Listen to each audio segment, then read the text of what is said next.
Hello and welcome to dynamic science lectures और MSc first year की stat math की इस लेक्चर सीरीज़ में आज का जो हमारा टॉपिक है वो है energy and pressure of Fermi Dirac gas.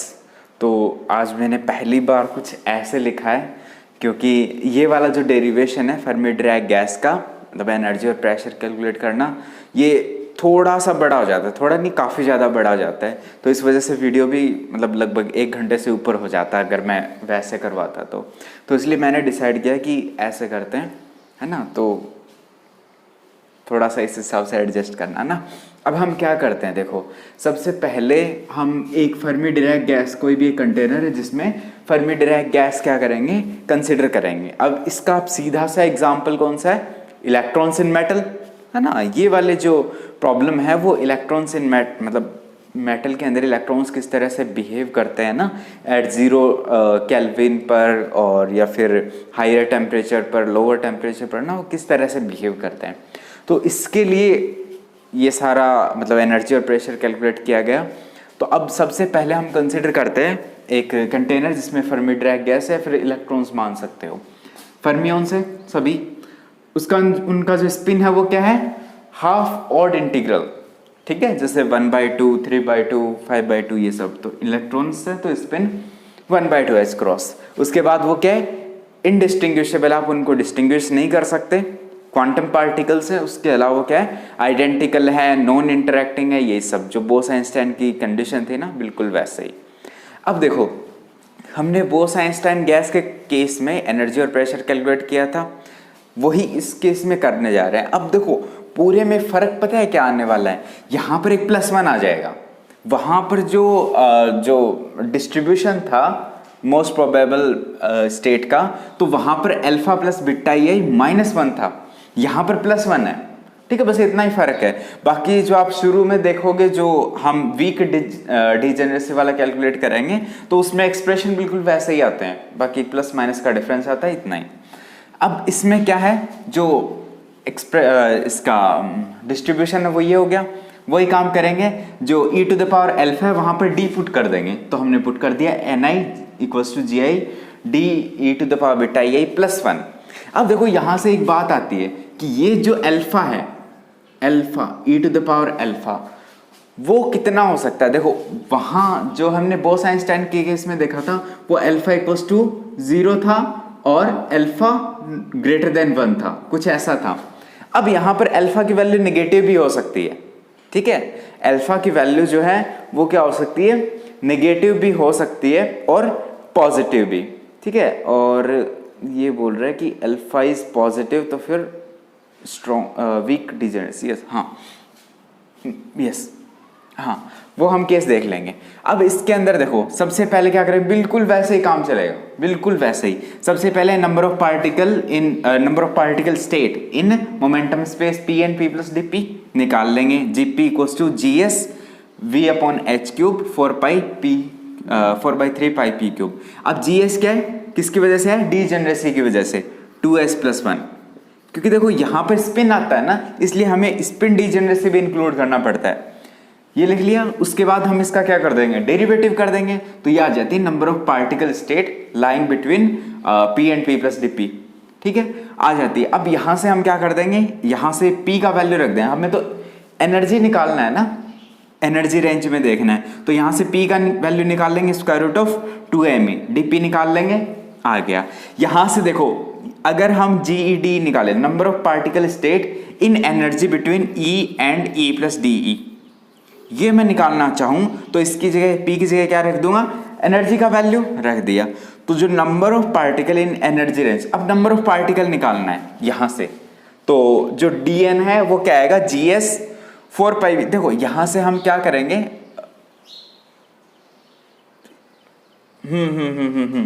बिल्कुल नंबर ऑफ पार्टिकल निकालेंगे, तो gs 4πv/h³ 2m, देखो हमने इसी का वैल्यू रखा है, ठीक है, और इनटू में ये, ठीक है, ये वाला।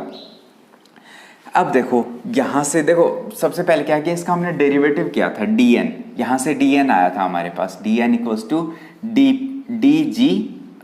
ये आता है DGE ये आता है, GE into D sorry divided by ये ऐसा कैसा, यहाँ से GD का वैल्यू रखा हमने, ये GD का वैल्यू इंटू में ये ऐसा कैसा, ठीक है। यहाँ पर अब देखो, अब हमने क्या देखना है कि ये जो E ओवर के टी है, ठीक है, इसका वैल्यू हम रख देंगे x, E अपॉन के टी इसका वैल्यू रख देंगे x, तो यहाँ से dx क्या आ जाएगा, DE ओवर के टी, ये वैल्यू हम इस इक्वेशन में रख देंगे, ठीक है, जहाँ पर ये E ओवर के टी एक तो यहाँ पर है और एक ये जो एनर्जी है इसको हम x में कन्वर्ट करेंगे, ठीक है, कन्वर्ट कर लिया, वैल्यू रख दी।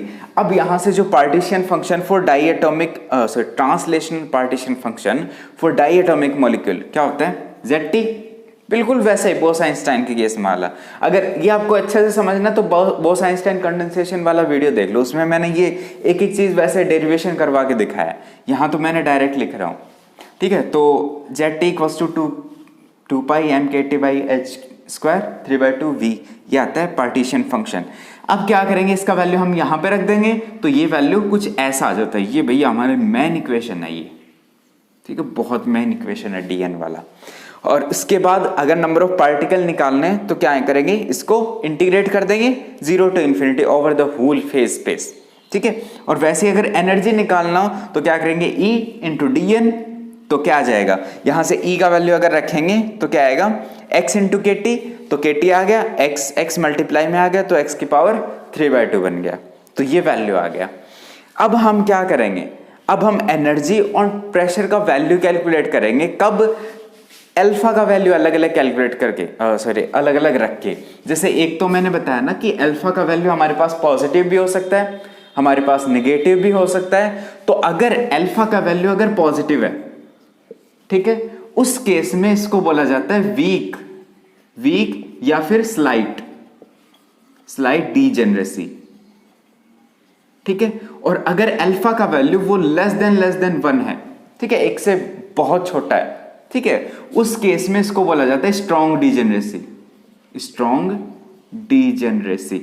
तो क्या होता है, e टू द पावर क्या होता है, माइनस अल्फा है ना, सॉरी हाँ, e to the power alpha वो क्या हो जाता है, ग्रेटर देन 1 हो जाता है अगर ये अल्फा का वैल्यू क्या है, बहुत कम है, ठीक है।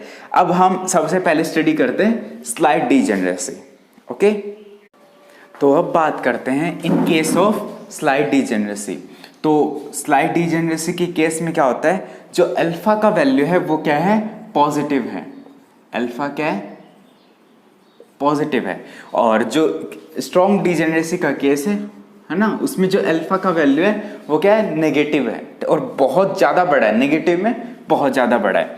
तो अब देखो, जब डीजेनरेसी बहुत कम है, ठीक है, उस केस में हम क्या करेंगे, एनर्जी और प्रेशर कैलकुलेट करेंगे। इसके लिए क्या करना पड़ेगा, हमें इस इंटीग्रेशन का वैल्यू निकालना पड़ेगा, इस इंटीग्रेशन का, और एनर्जी के लिए इस इंटीग्रेशन का, तो दोनों इंटीग्रेशन का हम वैल्यू निकालेंगे। तो यहाँ से 0 to infinity x 1/2 dx divided by D E to the power x plus 1, इसका वैल्यू, इसके लिए हम क्या करेंगे, D E to the power x को कॉमन ले लेंगे, फिर ये क्या बन जाएगा, 1 plus 1 over D E to the power x, inverse में चला जाएगा।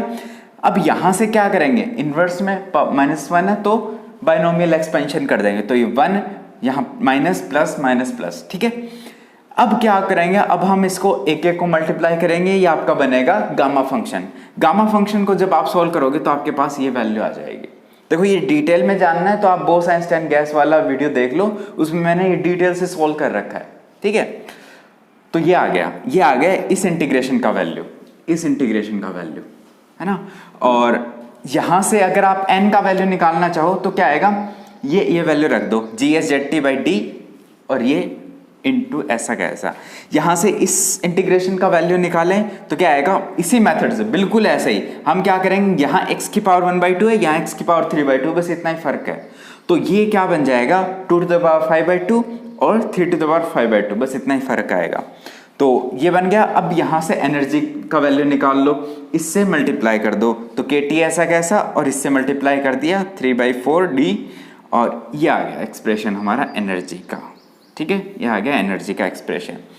अब हम क्या करेंगे, यहाँ से देखो, ये जो n का वैल्यू है, सॉरी जो GSZT का वैल्यू है, ये वाला GHZT, ये हम यहाँ से ले लेंगे, यहाँ से GHZT का वैल्यू निकालेंगे तो ये इन्वर्स में चला जाएगा और n इंटू डी आ जाएगा, तो n इंटू डी से डी गया तो n बचा 3/2 NKT। ठीक है, ये 4 कैसे है भाई, 4 2 से 2 कैंसिल होगा ना, यहाँ 2 है और यहाँ पर है हमारा 4, तो ये 2 बन जाएगा यहाँ पर। ठीक है, ये है 2 तो 3/2 NKT, ये ऐसा कैसा इंटू में इसका इन्वर्स, ये वाला जो है ना इसका क्या आ गया, इन्वर्स आ गया यहाँ पर। ठीक है, तो ये कितना बना 3/2 NKT, इसको हम मल्टीप्लाई कर देंगे तो ये कुछ ऐसा बन जाएगा। ठीक है, इसको हमने अंदर मल्टीप्लाई कर दिया, ये बचा 3/2 NKT। और अगर हम इस D का वैल्यू रखें, D का वैल्यू क्या होता है, ये D का वैल्यू होता है GSZT/N, ये वैल्यू होता है। यहाँ से अगर D का वैल्यू रखें तो ये आएगा। अब ये क्या बताता है, ये हमने फाइनल एनर्जी कैलकुलेट कर दिया किस केस में, जब आपका डीजेनरेसी कम है या फिर कह सकते हो अल्फा का वैल्यू पॉजिटिव है, तो उस केस में ये क्या आ गया, एनर्जी आ गया। ये एनर्जी देखो, ये तो है आपका आइडियल गैस का एनर्जी, और ये क्या है, ये जो नेक्स्ट वाली जो टर्म है ये क्या बताती है, ये उससे डेविएशन बताती है कि ये जो आइडियल गैस की जो एनर्जी है ना, उससे ये कितना डेविएट हो रही है, वही बता रही है। तो ये कुछ इतना अमाउंट ऑफ डेविएट हो रही है, वो किसके ऊपर डिपेंड कर रहा है, 1/d का फंक्शन है। यहाँ पर देखो ध्यान देना, यहाँ पर ये किसका फंक्शन है, 1/d का। ये किसको बताता है, ये डीजेनरेसी को बताता है। ये वैल्यू जितना ज्यादा होगा इसका मतलब डीजेनरेसी उतना ही ज्यादा मार्क्ड होगा। ठीक है, अब देखो यहाँ से अगर प्रेशर निकाले तो क्या आएगा, -∂E/∂V। ये अगर हम देखो इस गैस को अगर हम 3 डायमेंशनल बॉक्स में माने तो वहां से प्रेशर का फॉर्मूला आता है ना। अगर 3 डायमेंशनल बॉक्स में माने और क्वांटम 3 डायमेंशन बॉक्स का जो डेरिवेशन सॉल्व करेंगे तो वहां से प्रेशर का वैल्यू ये आएगा।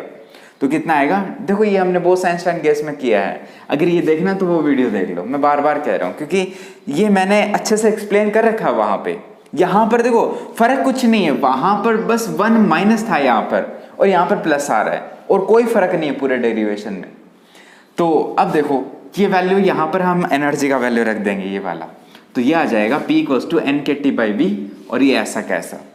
अब ये था आपका स्लाइट या फिर वीक डीजेनरेसी। अब बात करते हैं स्ट्रॉन्ग डीजेनरेसी। डीजेनरेसी किसका फंक्शन है, 1/d का।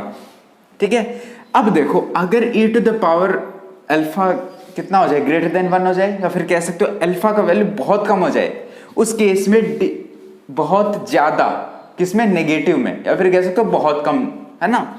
तो क्या बोलेंगे, तो D क्या हो जाएगा, बहुत कम हो जाएगा, <1 हो जाएगा। उस केस में देखो इसका वैल्यू <1 है तो 1/d का वैल्यू क्या हो जाएगा, बहुत ज्यादा हो जाएगा, वेरी हाई होगा कि नहीं। और 1/d किसको डिनोट करता है, डीजेनरेसी को। ठीक है, तो यहां से अगर आप n इसका वैल्यू रखो ZT का तो ये आता है ना। अब यहां पर देखो ये आपका ऐसे भी दिखाता है, ये डेंसिटी है। ठीक है, उस केस में क्या होता है, जब आपका अल्फा का वैल्यू क्या होता है, नेगेटिव में बहुत कम हो जाता है, उस केस में डेंसिटी का वैल्यू बहुत बढ़ जाता है। ठीक है, जब डीजेनरेसी बहुत ज़्यादा हाई हो जाती है तो उसमें डेंसिटी का वैल्यू बढ़ जाता है। अब भी यहाँ हमारे पास 2 केस बनते हैं।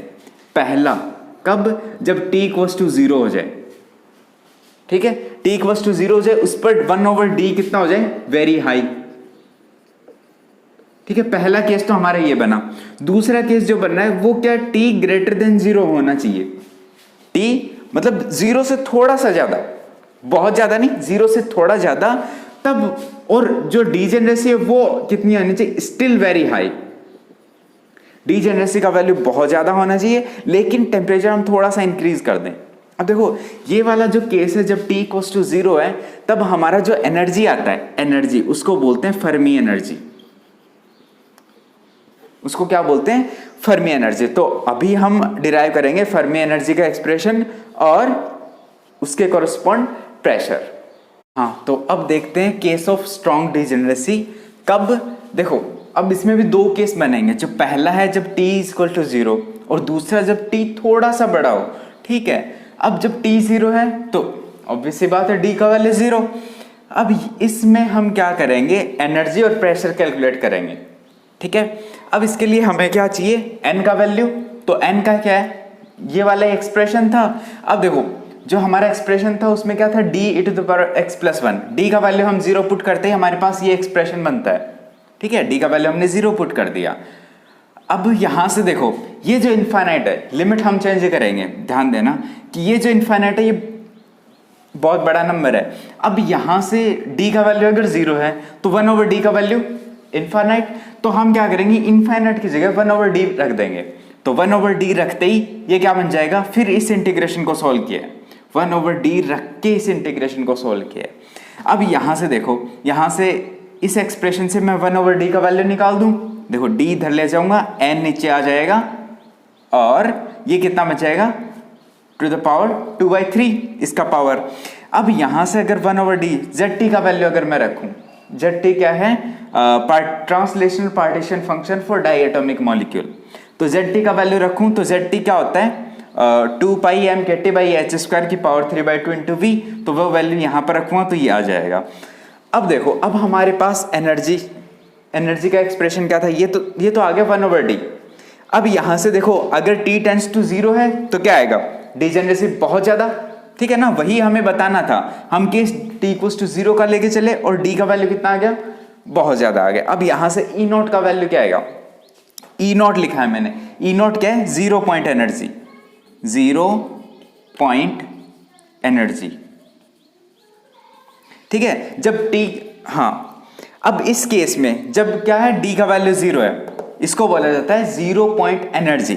अब यहां से क्या आ जाएगा, kT 2GSZT/√π और d का वैल्यू 0 पुट कर देंगे और काम वही करेंगे, जहां पर इनफाइनाइट था वहां पर क्या पुट कर देंगे, 1/d। तो इसका इंटीग्रेशन जब हम करते हैं तो हमारे पास ये आता है एनर्जी का एक्सप्रेशन, ये क्या है, एनर्जी आ गई। अब देखो यहां पर हम किसका वैल्यू पुट करेंगे, zt का भी वैल्यू पुट करेंगे और d की पावर 5/2 का भी वैल्यू पुट करेंगे, यहां से d की पावर 5/2 यहां से, ठीक है। d की पावर 5/2 का वैल्यू पुट करेंगे पहले, तो देखो ये वैल्यू है d की पावर 5/2 d का, और पावर 5/2 कर दी हमने, और फिर ये जो zt है फिर हम इस zt का वैल्यू पुट कर देंगे यहाँ पर, देखो 2GS/√π और ये हमने zt का वैल्यू पुट कर दिया, v और v 2/5 और ये ऐसा कैसा। जब आप इसको सॉल्व करते हो, एक्सप्रेशन आप जो कट रहा है काट देना, तो ये बनता है E नॉट का वैल्यू आ जाएगा आपके पास, क्या आ जाएगा, E नॉट का वैल्यू। ये कब है, जब आपका t कितना है, 0 है, ठीक है, उस केस में। अब इसके कोरस्पॉन्डिंग 0 पॉइंट प्रेशर, देखो ये 0 पॉइंट एनर्जी है, जब t इक्वल्स टू 0 है तब जो एनर्जी है उसको बोला जाता है 0 पॉइंट एनर्जी। और वैसे ही देखो यहां पर हम क्या निकाल देंगे, 0 पॉइंट प्रेशर क्या आ जाएगा, P naught equals to 2/3 E naught by V, E naught का वैल्यू रख दो, ऐसा कैसा आ गया, V से V कट गया, ठीक है, सॉरी V अंदर आ गया इस बार, ओके। अब हम क्या करेंगे, अब हम निकाल लेंगे इन्हीं वैल्यूज को in terms of Fermi energy, ठीक है। ये जो हमने निकाली है ना energy E not 0 point energy, इसको हम निकालेंगे in terms of Fermi energy. अब बात है फर्मी एनर्जी क्या है, जो एट t इक्वल्स टू 0 जो हाईएस्ट ऑक्यूपाइड स्टेट होती है, क्या बोल रहा हूं मैं, एट t, कहां लिखूं, हाँ, at t equals to 0 highest occupied state, ठीक है, उसकी जो एनर्जी होती है उसको बोला जाता है EF, फर्मी एनर्जी, ठीक है। अब हम क्या करेंगे, अब हम देखेंगे number of particle state lying between 0 and EF, 0 और EF के बीच में नंबर ऑफ पार्टिकल स्टेट कैसे निकालेंगे, GF equals to GS 2πV/h², 2m की पावर क्यूब 1/2 0 टू EF, वही एनर्जी जो GE का एक्सप्रेशन था बिल्कुल वही यूज लिया हमने, ठीक है। यहां से जो GF का वैल्यू आ जाता है वो आ जाता है 4πV GS/3h³, बिल्कुल वैसा का वैसा है, वहां पर 2πm था, यहां पर हमने EF रख दिया, बस इतना ही है। अब देखो, अब बात करते हैं नंबर ऑफ पार्टिकल, ठीक है, क्या बात कर रहा हूं मैं, number of particle at t equals to 0, ठीक है। अब देखो वो क्या एक्सप्रेशन था हमारा, किसका, most probable number of distribution का क्या था, GI divided by d to the power EF over KT, EF energy, ठीक है। अब अगर हम d इक्वल्स टू 0 पुट करें तो क्या आएगा, ये उड़ जाएगा, तो क्या आएगा, Ni इक्वल्स टू GI, ये आएगा। जब हम d इक्वल्स टू 0 पुट करेंगे तो ये एक्सप्रेशन कट जाएगा, तो क्या आएगा, Ni इक्वल्स टू GI, तो वही वैल्यू रख दो। अब हमारे पास क्या आ गया, नंबर ऑफ पार्टिकल, किसमें, 0 एंड EF के बीच में, तो कितने आ गए 4 pi V G S by 3h³ और इनटू में आ गया। ऐसा कैसा, बिल्कुल ये का ये। अब यहां से अगर मैं EF निकालना चाहूं, देखो EF में ये वाला वैल्यू इधर भेज दूं और इसका पावर 2/3 हो जाएगा और 2m इधर आ जाएगा, तो ये आ जाता है फर्मी एनर्जी का वैल्यू। बहुत इंपॉर्टेंट है, बहुत इंपॉर्टेंट है सॉलिड स्टेट फिजिक्स में भी और स्टैटिस्टिकल मैकेनिक्स में भी। इनफैक्ट जो इलेक्ट्रॉनिक डिवाइस है उनमें तो ये फर्मी एनर्जी बहुत ज़्यादा यूज आता है। ठीक है, अब यहाँ से देखो एनर्जी EF के कोरिस्पॉन्ड 1/d डीजेनरेसी का वैल्यू क्या आएगा EF/kT। अब अगर E0 निकालें तो क्या आएगा 3NH² / 10m into 2m EF/h²। E0 का वैल्यू निकाल दो 3/5 NEF। अब यहां से कोरिस्पॉन्ड प्रेशर निकाल दो। ये देखो किसके टर्म में है, फर्मी एनर्जी के टर्म्स में आ गया। ठीक है, अब देखो हमने क्या किया है, जो E0 का एक्सप्रेशन था वहां पर ये वैल्यू रख दी है EF की। ठीक है, जो आपका E0 का एक्सप्रेशन था वहां पर हमने EF का वैल्यू पुट कर दिया, तब हमारे पास ये आ गया E0। तो ये आ गया आपके पास फाइनली एनर्जी क्या है, 0 point energy in terms of Fermi energy. ठीक है, और कॉरस्पॉन्डिंग प्रेशर कितना आएगा वही काम हम करेंगे। इसका वैल्यू रख दो, EF का वैल्यू वहां पर ये रखेंगे तो ये आ जाता है 2/5 NEF/V। और अगर हम एक फर्मी टेम्परेचर डिफाइन करें TF, तो वो किसके इक्वल आएगा KTF। देखो यहां पर KTF इक्वल्स टू EF ये आएगा, और यहां पर 1/d क्या बन जाएगा TF/T। ठीक है, और इसके अंदर देखो ये केस है कि हाँ गैस डीजेनरेट होती है जब T क्या हो लेस देन TF हो, तभी क्या हो जाती है गैस डीजेनरेट होगी, अदरवाइज नहीं होगी। ठीक है, अब हम देखते हैं जब आपका T का वैल्यू जस्ट अबव एब्सोल्यूट 0 हो, T is just above 0 kelvin. ठीक है, अब देखते हैं T अबव एब्सोल्यूट 0। ठीक है, जब डीजेनरेसी क्या हो बहुत ज्यादा हो। ठीक है, डीजेनरेसी का वैल्यू बहुत ज्यादा हो और T का वैल्यू क्या हो जो एब्सोल्यूट 0 से थोड़ा ऊपर। ठीक है, अब उसमें अगर नंबर ऑफ पार्टिकल देखें, ठीक है नंबर ऑफ पार्टिकल देखेंगे, फॉर्मूला वही है E/kT। ओके, फॉर्मूला वही है। अब यहां पर देखो जो e⁴ है उसका वैल्यू क्या रखेंगे केमिकल पोटेंशियल। देखो अल्फा का वैल्यू यही होता है -μ/kT। ठीक है, म्यू क्या है केमिकल पोटेंशियल। अब यहां से देखो dN का वैल्यू ये रख दो, D का वैल्यू। ठीक है, तो ये वैल्यू आ जाएगा e⁻⁻⁻⁻⁰ ठीक है, बस फर्क यही है, बाकी सब वैसा का वैसा है। अब यहां से जो हमारा EF था हम क्या करेंगे इसका वैल्यू निकालेंगे। ठीक है, ये वाली टर्म इसका वैल्यू निकालेंगे। जो हमारा फर्मी एनर्जी था उसका एक्सप्रेशन ये था h²/2m 3n/4πVGS divided to power 2/3। अब यहां से अगर मैं इसका वैल्यू निकालूं 4πVGS/3n, इसका वैल्यू निकालूंगा तो ये आ जाएगा। ठीक है, रीअरेंज कर लिया। अब यहां से जो dN का वैल्यू है, dN का वैल्यू क्या आ जाएगा, ये वैल्यू मैंने यहां पर रख दिया, तो 3n ये ऐसा कैसा। ठीक है, और बाकी एक्सप्रेशन बिल्कुल वैसा। अब यहां से जो कट रहा है वो काट दो, तो कितना बचा 3n और ये बचा 2EF 3/2 और e⁻⁴ ठीक है, अब यहां से देखो हमने EF का वैल्यू भी रख दिया। ठीक है, EF हमने इसको EF ही बनाया, तो क्या है जो एक्सप्रेशन बन रहा है ना बिल्कुल वैसा का वैसा बन रहा है। ठीक है, EF का यहां से अगर मैं NE निकालूं तो क्या कर दूंगा इंटीग्रेशन 0 to ∞।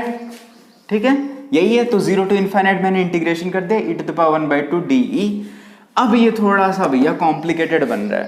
ठीक है, ये थोड़ा सा कॉम्प्लिकेटेड बन रहा है, तो इसके लिए देखो हम क्या करेंगे, देखो ये एक्सप्रेशन ऐसा कैसा। अब यहां से देखो NE का वैल्यू ये, नंबर ऑफ पार्टिकल्स का ठीक है एक्सप्रेशन ये, और एनर्जी का एक्सप्रेशन ये है। देखो इसमें फर्क क्या है, यहाँ e⁻⁴ है, यहाँ e⁻³ है, बस इतना ही फर्क है और कुछ नहीं है।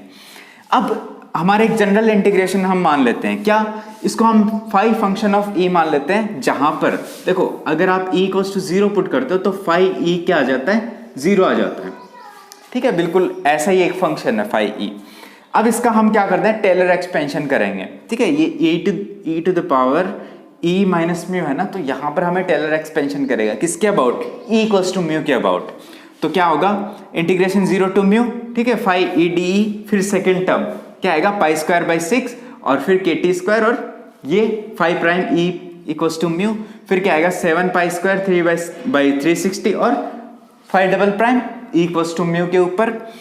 अब यहां से देखो अगर हम n की बात करें, ठीक है, अगर हम n की बात करें तो वहां पर 5e का वैल्यू कितना है, e equals to 1 e to the power 1/2, ये वैल्यू रखेंगे तो इसका वैल्यू कितना आएगा 2/3 म्यू 3/2, ठीक है। इंटीग्रेशन कर लो, चाहे इसका इंटीग्रेशन करेंगे तो बिल्कुल वही आएगा। और 5 प्राइम का वैल्यू क्या आ जाएगा 1/2 म्यू माइनस 1/2। अब यहां से देखो, यहां से ये हम वैल्यू पुट करेंगे तो n का एक्सप्रेशन क्या आ जाएगा, यहां से वैल्यू पुट कर दी हमने 3n 2EF 3/2, यहां से ये वैल्यू हमने यहां पर रख दी, ठीक है। प्लस में ये ऐसा कैसा और ये आगे वाली टर्म हमने छोड़ दी एक बार ये, ठीक है। यहां से देखो अब n का एक्सप्रेशन क्या आ जाएगा, इसका वैल्यू रख दो, इसका वैल्यू क्या है 2/3 म्यू 3/2, फिर इसका वैल्यू रख दिया हमने ये ऐसा कैसा और 5 प्राइम का वैल्यू रख दिया, ये वाला रख दिया। यहां से हम क्या करेंगे, देखो हमें वैल्यू चाहिए म्यू का, ठीक है, हमें वैल्यू चाहिए म्यू का, तो इसको हम म्यू बनाएंगे कैसे, पहले हम क्या कर देंगे, ये n से n गया, ठीक है, EF हम इधर ले आएंगे, EF 3/2, तो ये कितना बना 2/3 और ये अंदर म्यू 3/2, ये ऐसा कैसा। अब यहां से म्यू की पावर 3/2 कॉमन आ रहा है, ठीक है, म्यू की पावर 3/2 कॉमन आ रहा है तो हम कॉमन ले लिया और ये एक्सप्रेशन क्या बन गया, देखो यहां से देखो 2 से 2 गया, 3 से 3 गया और ये हम अंदर मल्टीप्लाई कर रहे हैं तो ये बन गया आपका पाई KT बाई म्यू का होल स्क्वायर। अब तक ये एक्सप्रेशन आ गया, फिर हम क्या करेंगे, इसको रीअरेंज करते हैं, ठीक है। तो देखो अब यहाँ से हम क्या करेंगे, ये जो हमारा एक्सप्रेशन था, अब क्या करेंगे, इसको म्यू को हम इधर ले आएंगे, ठीक है, म्यू को हम ऊपर ले आए तो पावर 3/2 है वो हमने उधर भेज दिया, ठीक है। तो यहाँ से म्यू ओवर EF क्या आ गया 1 + 1/8, ठीक है। अब हम क्या करेंगे, ये इसका एक्सपेंशन करके इसका हायर ऑर्डर टर्म को नेग्लेक्ट करके बाकी 2 टर्म बचा लेंगे, क्या आ जाएगा 1 - 1/12 पाई KT बाई म्यू का होल स्क्वायर, ठीक है। यहाँ से म्यू स्क्वायर क्या आ जाएगा, यहाँ से म्यू स्क्वायर आ जाएगा EF, ये हमने इधर भेज दिया, ठीक है, दोनों तरफ होल स्क्वायर कर दिया हमने, इसका होल स्क्वायर इसका होल स्क्वायर, ठीक है। होल स्क्वायर करके म्यू स्क्वायर का वैल्यू क्या आ गया, ये जो पावर 2 है ये भी हमने खोल दिया, ठीक है, इस पूरे एक्सप्रेशन का होल स्क्वायर कर दी, ये हायर ऑर्डर टर्म है, ठीक है। फिर हम क्या कर देंगे, जो हायर ऑर्डर टर्म उनको नेग्लेक्ट कर देंगे और सिर्फ 2 टर्म बचा लेंगे, ठीक है, 2 टर्म बचा लेंगे। और जो म्यू स्क्वायर है उसका वैल्यू क्या आ जाएगा, देखो 1/μ², अब हमने इन्वर्स ले लिया, इन्वर्स लेके ये देखो इसका इन्वर्स आ जाएगा तो इन्वर्स पावर 1, तो ये प्लस साइन आ जाएगा यहाँ पर, ठीक है, प्लस साइन आ गया तो ये आ जाएगा 1/μ² equals to almost equals to 1/EF, ठीक है, अप्रोक्सीमेशन ही तो लिया है। अब देखो सबसे इंपॉर्टेंट टर्म, ये जो म्यू है इसकी जगह हम बाई अप्रोक्सीमेशन, ठीक है, बाई अप्रोक्सीमेशन म्यू की जगह EF रखने वाले हैं, ठीक है। EF रख के क्या आ जाएगा म्यू इक्वल्स टू, ठीक है, 1/μ² इक्वल्स टू 1/EF², यहाँ EF रख दिया हमने, बस अब ज्यादा मुश्किल नहीं है। अब देखो यहां से हम म्यू का वैल्यू निकालें तो क्या आ जाएगा पावर -1/2, ठीक है, और फिर उसका हम क्या कर देंगे, एक्सपेंशन कर देंगे दोबारा, तो ये 1/12, तो पावर 2 आ जाएगा तो 1/12, ठीक है, और ये आ गया वेल, ठीक है। अब यहां से हमने क्या किया है, इसका वैल्यू रखा है किसका, ये पाई ओवर KT, नहीं एक्सपेंशन ही किया है भाई, एक्सपेंशन ही किया है, ठीक है। तो यहां से म्यू कितना आ जाएगा 1/12, हायर ऑर्डर को हमने फिर से नेग्लेक्ट कर दिया, तो ये हमने सिर्फ 2 ही टर्म बचा ली, 1 - 1/12 ये वाला।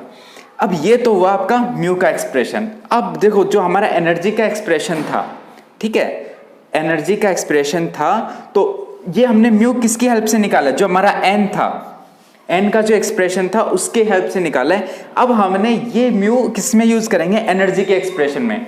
हमारा एम क्या है, एनर्जी और प्रेशर ही तो कैलकुलेट करना है, तो यहाँ से एनर्जी क्या आ जाएगा, उसका हम एक्सपेंशन कर दिया, टेलर एक्सपेंशन, जो हमारा एनर्जी का जो फॉर्मूला था ना एनर्जी का, उसका हमने टेलर एक्सपेंशन कर दिया। तो ये जो टर्म्स आ रही है, अब उसके लिए ई का वैल्यू क्या था, ई का वैल्यू था फाई का वैल्यू, फाई ई का वैल्यू था e⁻³ 3/2, और फाई ई इसका वैल्यू अगर हम निकाले तो वो आ जाएगा 2/5 μ⁵ ठीक है, और 5 प्राइम का वैल्यू आ जाएगा 2/3 μ⁻1/2। ये वैल्यू हम क्या करेंगे, इसके अंदर पुट कर देंगे, ये ऐसा कैसा, और ये इसका वैल्यू फाई ई, इसका वैल्यू हम क्या पुट कर देंगे 2/5 μ⁵ 5/2। फिर उसके बाद 1/6 पाई KT ये ऐसा कैसा, और ये हमने वैल्यू पुट कर दिया 2/3 म्यू टू द पावर 1/2। ये वैल्यू पुट करने के बाद देखो क्या बनता है, हमने इसको मतलब अंदर मल्टीप्लाई कर दिया तो ये बचता आपका 3n/5। देखो ये म्यू हम बाहर ले लेते हैं, म्यू बाहर ले लिया, 5/2 बना, तो E mu by E F to the power 3/2, एक म्यू बच गया, ये म्यू, और ये बच गया यहाँ पर 1 और 5/2, ये ऐसा कैसा। यहाँ से देखो हम क्या करते हैं, इस म्यू का वैल्यू पुट करेंगे। म्यू का वैल्यू कहाँ से पुट करेंगे, यहाँ से, ये वाला जो एक्सप्रेशन है, ये म्यू का वैल्यू हम यहाँ पर पुट करेंगे और फिर हम उसको मल्टीप्लाई कर देंगे। ठीक है, एक तो आपका इन्वर्स आ जाएगा यहाँ से, ठीक है, ये वाला, और इस टर्म को अगर हम मल्टीप्लाई करते हैं तो आपका फाइनली ये आता है टर्म। ठीक है, यहां से अगर आप हायर ऑर्डर को फिर से नेग्लेक्ट कर दो, नेग्लेक्ट करने के बाद आपका ये बचता है, ये आता है एनर्जी। ठीक है, उसके बाद इसके कोरस्पॉन्ड अगर प्रेशर निकालते हो तो वो आता है 2/3 E/V, और यहां पर एनर्जी का वैल्यू आप पुट कर देते हो तो आपके पास प्रेशर आ जाता है। ठीक है, तो ये थे हमारा energy and pressure of Fermi Dirac gas. हाँ मुझे पता है आपका डेरिवेशन बहुत लंबा हो चुका है ना, तो भाई देखो थोड़ा पेशेंस रख के आप इसको 2-3 बार सॉल्व करोगे नोटबुक में, रफ नोटबुक में, तो आपको हो जाएगा। ठीक है, बाकी अप्रॉक्सीमेशन ले रखे हैं बार बार तो चीज़ें याद रखना काफ़ी मुश्किल है, लेकिन आपके सिलेबस का पार्ट था तो करवाना था, है ना। यहाँ से हमारे पास देखो याद क्या रखना है कि एक तो आपके पास वीक डिजेनरेसी था, ठीक है, और एक था आपके पास स्ट्रॉन्ग डिजेनरेसी।